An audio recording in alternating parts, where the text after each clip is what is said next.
आज हम एक नया topic class 12 RBSC Hindi medium में लेके चल रहे हैं, जो है हमारे पास व्युत्क्रम, आव्यूह एवं रैखिक समीकरण। इसके अंदर किसी भी आव्यूह का व्युत्क्रम कैसे ज्ञात किया जाता है और व्युत्क्रम निकालने के पश्चात किस प्रकार से इस व्युत्क्रम की सहायता से रैखिक समीकरणों का हल प्राप्त किया जाता है, ये समझेंगे। रैखिक समीकरण जैसे ax + by + c = 0 या ax + by + cz = d, इस प्रकार की कोई समीकरण जिसमें दो या दो से अधिक चर राशियां हों, उनका हल कैसे प्राप्त किया जा सकता है, जिसमें दो या दो से अधिक समीकरण हमारे पास क्या है। टॉपिक को करने से पहले सबसे पहला टॉपिक हम लेके चलते हैं व्युत्क्रमणीय आव्यूह। और व्युत्क्रमणीय आव्यूह में सबसे पहले व्युत्क्रम निकालते कैसे हैं, व्युत्क्रम को ज्ञात कैसे किया जाता है, उसमें सबसे पहला टॉपिक है हमारे पास व्युत्क्रम आव्यूह, व्युत्क्रमणीय आव्यूह। हम सबसे पहले ये जांच करेंगे कि क्या कोई भी हमारे पास आव्यूह है वो व्युत्क्रमणीय है या नहीं। व्युत्क्रमणीय का मतलब उसका व्युत्क्रम निकाला जा सकता है या नहीं। सबसे पहला पार्ट है हमारे पास, हम ये जांच करेंगे कि क्या किसी आव्यूह का व्युत्क्रम संभव है या नहीं। अब आव्यूह हमने दो प्रकार के पढ़े थे मुख्य रूप से, एक तो आयताकार आव्यूह और एक वर्गाकार आव्यूह। आयताकार आव्यूह जिसमें पंक्ति और स्तंभों की संख्या समान नहीं होती, और वर्गाकार आव्यूह जिसमें पंक्ति और स्तंभों की संख्या समान। यहाँ व्युत्क्रमणीय आव्यूह केवल हम वर्गाकार आव्यूह से ही ज्ञात कर सकते हैं, जो आयताकार आव्यूह है उसका व्युत्क्रम नहीं निकाला जा सकता, पहला बात। दूसरा, अगर वर्गाकार आव्यूह है तो भी उसका व्युत्क्रम निकालने के लिए एक स्पेशल कंडीशन है, उस स्पेशल कंडीशन का उपयोग करेंगे, जिसमें ये नियम हम लगाते हैं कि अगर कोई मैट्रिक्स A है, इसका व्युत्क्रम तभी संभव हो सकता है या यह मैट्रिक्स तभी व्युत्क्रमणीय होगी जब इसकी सारणिक का मान 0 नहीं हो। यानी अगर उस आव्यूह को हम सारणिक के रूप में व्यक्त कर लें और उस सारणिक का मान अगर 0 के बराबर नहीं आता तो ही वो व्युत्क्रमणीय है, अन्यथा वो व्युत्क्रमणीय नहीं है। और अगर व्युत्क्रमणीय नहीं है तो उसको हम अव्युत्क्रमणीय आव्यूह कहते हैं। तो अव्युत्क्रमणीय आव्यूह या सिंगुलर मैट्रिक्स के लिए हमारे पास जो फॉर्मूला है उसके अकॉर्डिंग सारणिक A का मान 0 होना चाहिए। अगर सारणिक A का मान 0 है तो अव्युत्क्रमणीय है, इसका मतलब उसका हल नहीं ज्ञात किया जा सकता। और अगर व्युत्क्रमणीय आव्यूह है तो इसका मतलब सारणिक A का मान 0 के बराबर नहीं होगा। हमारे पास पहला टॉपिक ये है व्युत्क्रमणीय और अव्युत्क्रमणीय आव्यूह के बारे में।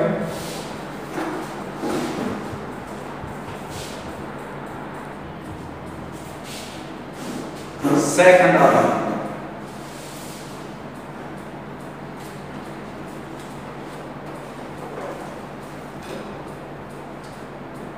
या आव्यूह का सेकंड डेस्क। सेकंड आव्यूह कह दो चाहे आव्यूह का सेकंड डेस्क कह दो, बात देखिए, आव्यूह का second desk adjoint of matrix.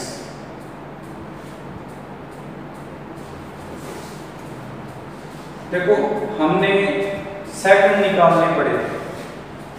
अगर हमारे पास एक matrix A11, A12, A13, A21, A22, A23, A31, A32, A33 कोई भी एक आव्यूह है, तो इसके सेकंडों की मैट्रिक्स, सेकंड किससे लिखे थे हमने, F से भी लिखे थे और C से भी लिखे थे, कोफैक्टर जिसे कह रहे थे हम पिछली प्रश्नावली में।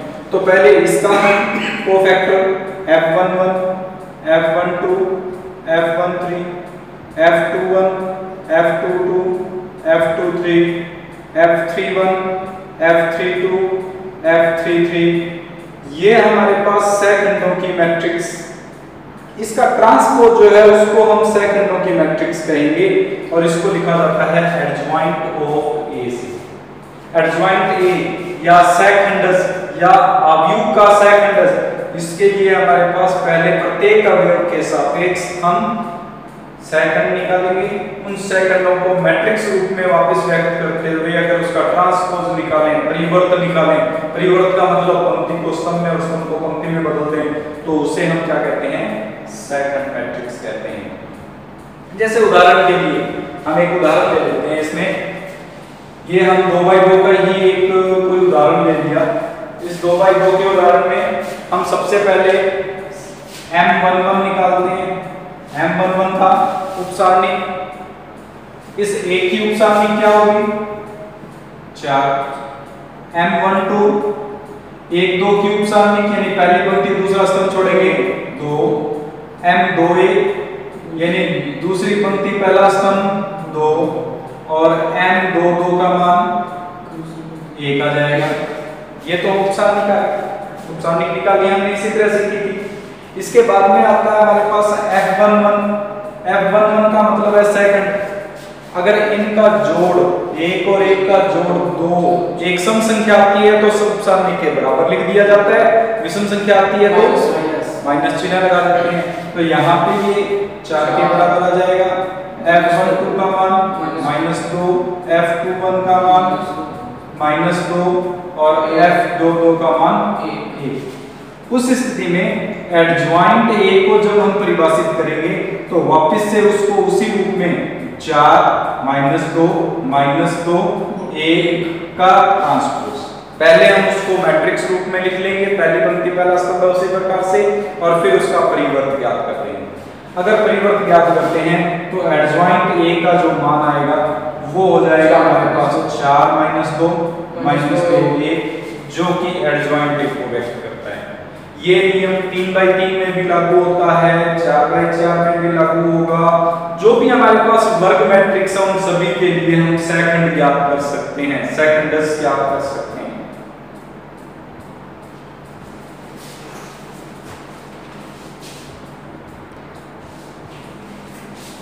किसी मैट्रिक्स का या अवयव का व्युत्क्रम कैसे ज्ञात करें, इसके लिए ये नियम लगता है हमारे पास कि अगर किसी मैट्रिक्स को उसके एडजॉइंट से गुणा करें, एडजॉइंट का गुणधर्म है ये, सेकंड का गुणधर्म है, सेकंड को ही एडजॉइंट कहते हैं, सेकंडस अवयव को।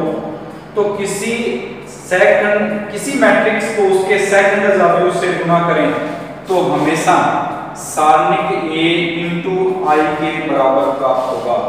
हमेशा हमारे पास ये जो मान आएगा वो सारणिक A गुना I के बराबर होगा, चाहे आप A को एडजॉइंट A से गुणा कीजिए, चाहे एडजॉइंट A को A से गुणा कीजिए। अब इसको जब हल करेंगे तो A का इनवर्स जब ज्ञात करेंगे वो बराबर आ जाएगा हमारे पास एडजॉइंट A बटे सारणिक A। इस सूत्र का उपयोग करते हुए हम व्युत्क्रम अवयव ज्ञात करते हैं। अब एडजॉइंट A अभी हमने टॉपिक किया था जिसमें एडजॉइंट A निकालना सीखा था, सारणिक A हमें निकालना आता है। इन दोनों का अगर भाग दे देंगे तो हमारे पास A इनवर्स प्राप्त होगा। हमने स्टार्टिंग में एक टॉपिक किया था कि कोई भी अवयव व्युत्क्रमणीय है या अव्युत्क्रमणीय। हमने ये कहा था कि अगर कोई मैट्रिक्स का सारणिक का मान 0 के बराबर आ जाता है तो वो अव्युत्क्रमणीय होता है।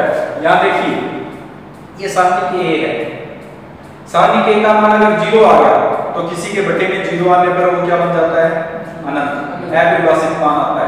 अगर अपरिभाषित मान आता है तो इनवर्स संभव नहीं है।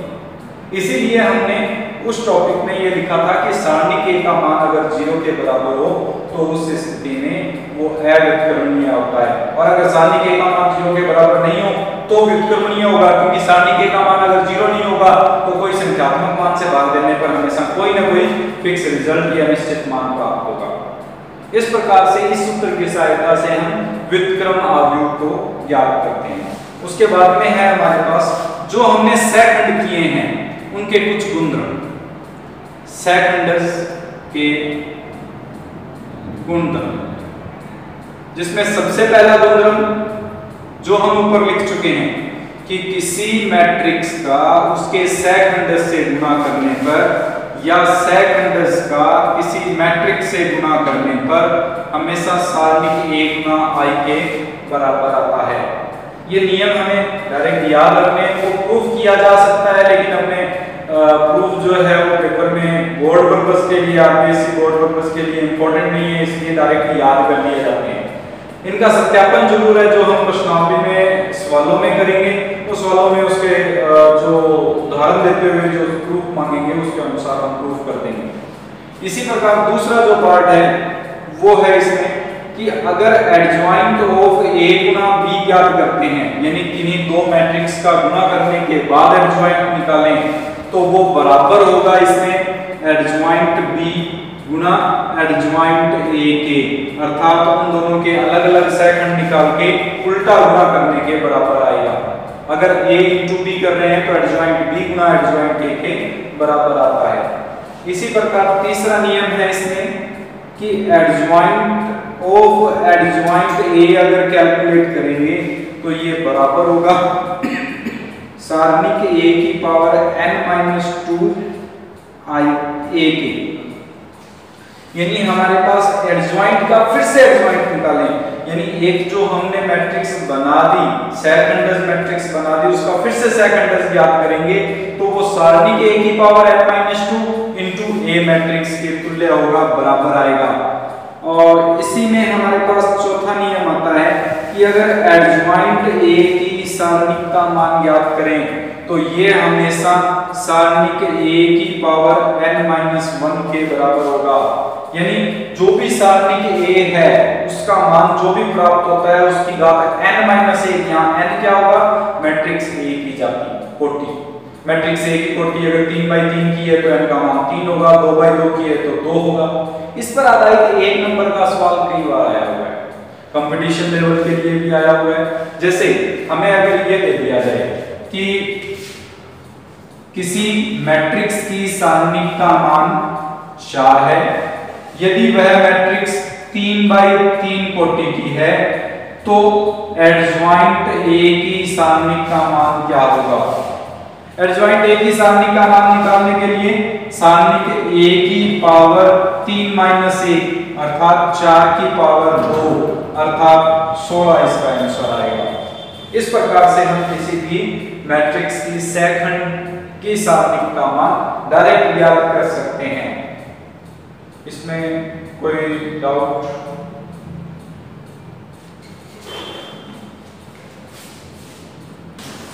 पांचवा गुणधर्म है इसमें कि अगर कोई दो मैट्रिक्स के गुणा का हम इनवर्स निकालते हैं, ये इनवर्स का गुणधर्म है। वैसे हम प्रतिलोमी के गुणधर्म के बारे में पढ़ कर लेते हैं, जिसके अंदर इस टॉपिक को कर लेंगे। तो इनवर्स या प्रतिलोमी के गुणधर्म, व्युत्क्रम के गुणधर्म, हमने व्युत्क्रम आव्यूह किया यदि उस व्युत्क्रम आव्यूह के गुणधर्म की बात कर रहे हैं। इसमें सबसे पहला गुणधर्म है हमारे पास कि अगर इनवर्स का फिर से इनवर्स निकालेंगे हमेशा a के बराबर आएगा। व्युत्क्रम आव्यूह पे फिर से व्युत्क्रम निकालेंगे तो हमेशा वो उसी मैट्रिक्स a के बराबर बन जाएगा। दूसरा गुणधर्म है कि अगर a और b के गुणा का व्युत्क्रम निकालते हैं तो वो b inverse Guna a inverse यानी b के व्युत्क्रम गुना a के व्युत्क्रम के बराबर आएगा।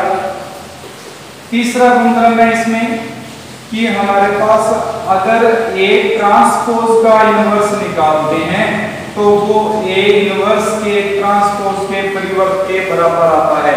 ये इंपॉर्टेंट है, एक सवाल है हमारे पास आगे जिसमें इसका उपयोग करना है।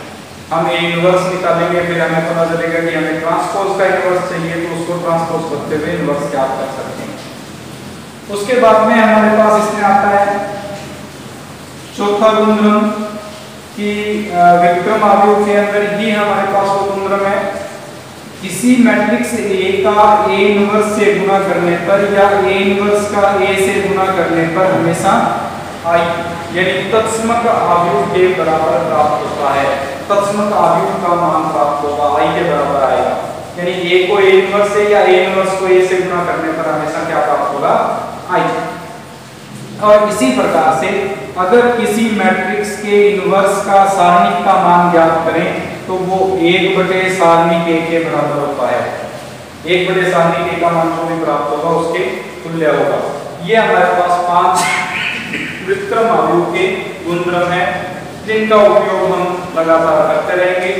सिद्ध करने की आवश्यकता नहीं, बोर्ड एग्जाम के लिए ये इम्पोर्टेंट नहीं, इतना है कि हमें इन गुणधर्मों को याद रखना है, लेकिन सिद्ध करना इतना इम्पोर्टेंट नहीं है। सवालों में अगर कोई उदाहरण देते हुए वो सिद्ध करने को कहेगा तो वो सत्यापित किया जा सकता है।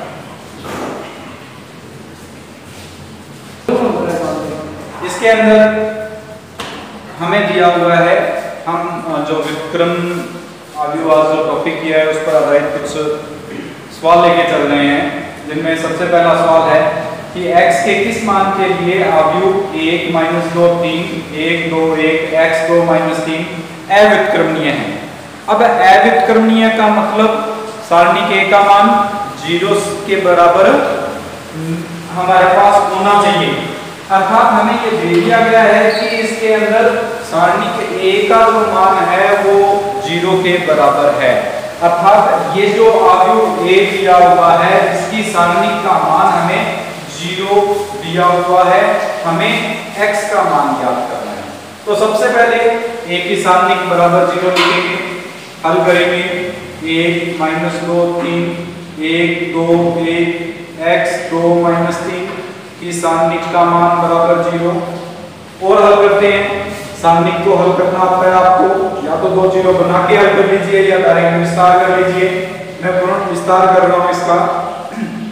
पहले इसे 1 के सापेक्ष विस्तार करेंगे, यहाँ पे आ जाएगा हमारे पास इस 2 का -3 से और 1 का 2 से गुणा, यानी -6 - 2, फिर -2 यानी +2 लिया जाएगा, 1 का -3 से और 1 का x से -3 - x, फिर +3 लिया जाएगा, इस 3 के लिए 2 - 2x, इसको बराबर 0 और हल करते हैं।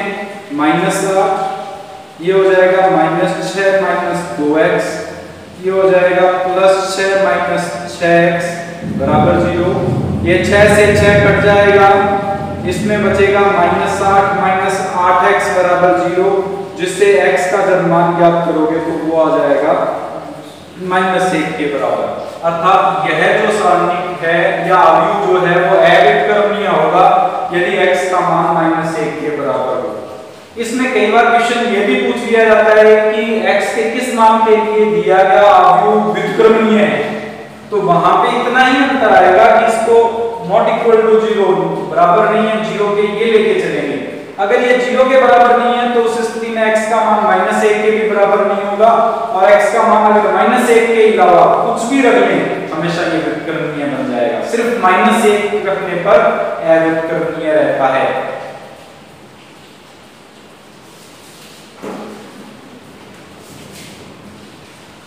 तो इसके अंदर हमें एक सवाल दिया हुआ है कि एक आव्यूह a दिया हुआ है, हमें इस आव्यूह a के लिए एक तो एडजॉइंट a ज्ञात करना है, उसके बाद में a गुना एडजॉइंट a बराबर एडजॉइंट a गुना a बराबर सारणिक a गुना i3, ये हमें सिद्ध करना है। जहां i3 जो है वो इकाई आव्यूह है 3/3 कोटि का, अर्थात i3 का जो मान होगा वो हमें दिया हुआ है 1 0 0 0 1 0 0 0 1 के बराबर है। अब हम इसको हल करते हैं। सबसे पहले एडजॉइंट a निकालते हैं। एडजॉइंट a निकालने के लिए हमें इन सभी अवयवों के लिए m11 यानी सारणिक का मान, m12 m13 m21 m22 m23 m31 m32 m33 का मान ज्ञात करेंगे। फिर इन्हीं के लिए हम f11 f12 f13 f21 f22 f23 f31 f32 f33 ये सब मान ज्ञात करते हैं। सबसे पहले m11 निकालते हैं। m11 का मतलब है पहली पंक्ति और पहले स्तंभ को छोड़ते हुए बाकी जो बचा उसके सारणिक का मान, जो हमें 0 प्राप्त हो जाएगा क्योंकि 0 का 3 से -2 का 0 से गुणा करेंगे। फिर -1 के सापेक्ष निकालेंगे तो 3 3 9 9 + 2 11 आ जाएगा। उपसारणिक निकालने पीछे के टॉपिक में हम कर चुके हैं। फिर m13 निकालेंगे तो 0 आ जाएगा। m21 यानी दूसरी पंक्ति और पहला स्तंभ छोड़ देना है, ये आ जाएगा -3। 2 2 का मतलब दूसरी पंक्ति और दूसरा स्तंभ छोड़ देना है, 3 - 2 यानी 1। 2 3 का मतलब है कि दूसरी पंक्ति और तीसरा स्तंभ छोड़ देना है, उस स्थिति में ये आ जाएगा +1। 3 1 का मतलब तीसरी पंक्ति और पहला स्तंभ छोड़ देंगे, इससे आ जाएगा 2। 3 2 इसका मतलब तीसरी पंक्ति और दूसरा स्तंभ छोड़ देंगे, जिससे आ जाएगा -2 - 6 यानी -8। और तीसरी पंक्ति तीसरा स्तंभ छोड़ देंगे तो इससे आ जाएगा 0 + 3 यानी 3। इसके सापेक्ष अगर ये दोनों सम संख्या है तो चिन्ह नहीं बदलना, एज इट इज लिखना है। अगर विषम संख्या है तो चिन्ह बदल कर लिखना है। ये 0, ये +3, ये 1, ये -1, ये 2, ये +8 और ये +3। एडजॉइंट ए का मतलब था कि जो सहखंड हमने निकाले हैं उन सहखंडों को वापस मैट्रिक्स के रूप में लिखकर उसका परिवर्त ज्ञात करना। हम इसको मैट्रिक्स के रूप में लिखते हैं 0 -11 0 3 1 -1 2 8 3। इसका परिवर्त निकालेंगे तो 0 3 2 जो प्रथम स्तंभ था वो प्रथम पंक्ति बन जाती है, -11 1 8 0 -1 3। इसे हम एडजॉइंट ए कहेंगे, जो कि हमने ज्ञात करना था। पहला भाग हो गया हमारा। दूसरे भाग में हमें ये सिद्ध करना है। इसको सिद्ध करने के लिए सबसे पहले ए का एडजॉइंट ए से गुणा करते हैं। अगर A मैट्रिक्स का एडजॉइंट A से गुणा करेंगे तो A मैट्रिक्स थी हमारी 1 -1 2 3 0 -2 1 0 3। इसका गुणा करेंगे हम एडजॉइंट A से, तो अभी हमने निकाला है 0 3 2 -11 1 8 0 -1 3। अगर गुणा करते हैं तो पहली पंक्ति पहला स्तंभ ये हो जाएगा 11, पहली पंक्ति दूसरा स्तंभ 3 -1 -2, पहली पंक्ति तीसरा स्तंभ यानी 2 -8 + 6। इसी प्रकार दूसरी पंक्ति पहला स्तंभ ये बन जाएगा 0, दूसरी पंक्ति दूसरा स्तंभ ये बन जाएगा 3 दिए 9 +0 +2 और तीसरी पंक्ति तीसरा स्तंभ करेंगे तो ये बन जाएगा 6 + 0 -6। इसी प्रकार इसको हल कर लीजिए। तीसरी पंक्ति पहला स्तंभ 0, तीसरी पंक्ति दूसरा स्तंभ 3 + 0 -3 और तीसरी पंक्ति तीसरा स्तंभ जो हो जाएगा 2 + 9। हल करेंगे, यह आया 11 0 0 0 11 0 0 0 11। इसके बाद में एडजॉइंट ए का गुणा करते हैं। एडजॉइंट ए का मैट्रिक्स ए से आप गुणा करके देख लेना। अब की बार पहले एडजॉइंट ए की मैट्रिक्स को लिखना है और फिर दूसरी मैट्रिक्स को लिखना है। एडजॉइंट ए की मैट्रिक्स को लिखेंगे तो ये बन जाएगा 0 3 2, यहाँ जाएगा -11 1 8, यहाँ जाएगा 0 -1 3। इसका गुणा किससे? 1 -1 2 3 0 -2 1 0 3 के साथ आप गुणा करके हल करके देख लेना। ये मान आ जाएगा जो हमारे पास हल करेंगे तब प्राप्त होगा। गुणा करना आपको आता है, जैसे पहले किया था उसी प्रकार से गुणा करके आप देखेंगे इसमें। अब गुणा करने के बाद में हम इसके अंदर तीसरा मान सारणी के A गुना I3 के बराबर आता है या नहीं आता वो जांच करते हैं। सबसे पहले सारणी के A का मान ज्ञात करते हैं। सारणिक ए के मान के लिए मैंने बताया हुआ है कि अगर किसी पंक्ति को उसी के सेकंडों से गुणा करके जोड़ दिया जाए तो सारणिक का मान प्राप्त हो जाता है। पहली पंक्ति ये -1 2, पहले पंक्ति के सेकंड 0 -11 0, इनसे गुणा करके अगर जोड़ें तो ये बन जाएगा 1 गुना 0 प्लस -1 गुना -11 प्लस 0 गुना 2। हल करेंगे 0 प्लस 11 प्लस 0 यानी उत्तर आता है कितना 11। अब सारणिक ए का I3 से गुणा करते हैं। अगर सारणिक ए का I3 से गुणा करेंगे तो 11 का गुणा होगा 1 0 0 0 1 0 0 0 1 से। हल करेंगे तो ये प्राप्त हो जाएगा 11 0 0 0 11 0 0 0 11।